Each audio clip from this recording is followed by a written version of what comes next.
స్వామి రాత్రి లేదు పగలు లేదు, ఇంత జనమా, ఇంతమంది తడి బట్టలతో నీకు అంగ ప్రదక్షిణాలా, ఇంతమంది తలనీలాలు ఇచ్చేసి నీ దగ్గరికి వచ్చి దర్శనమా, ఇంతమంది ముడుపులు తీసుకొచ్చి హుండీల్లో వేసేస్తున్నారా, ఎప్పుడు వింటున్నావయ్యా ఈ కష్టాలన్నీ? కళ్ళందుకే ఇలా నామాలు పెట్టేసుకుని నిద్రాముద్రాం నిఖిల జగతి రక్షణే జాగరూకం అని దక్షిణాయనంలో పడుకున్నవాడు ఆంతరంగంలోకి చూసినట్టు వచ్చే వాళ్ళ మనస్సులు చూస్తాడు.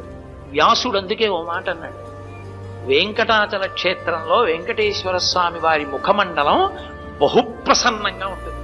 ఒక్కొక్క రోజున ఎంతో సంతోషంగా ఉంటుంది. అర్థం ఏమిటో తెలుసా?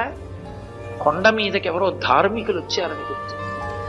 ధర్మమునందు విశేషమైన అనురక్తి ఉన్న వాళ్ళు కొండ మీదకి వచ్చారనుకోండి, ఆ రోజు మురిసిపోతాట. రేవో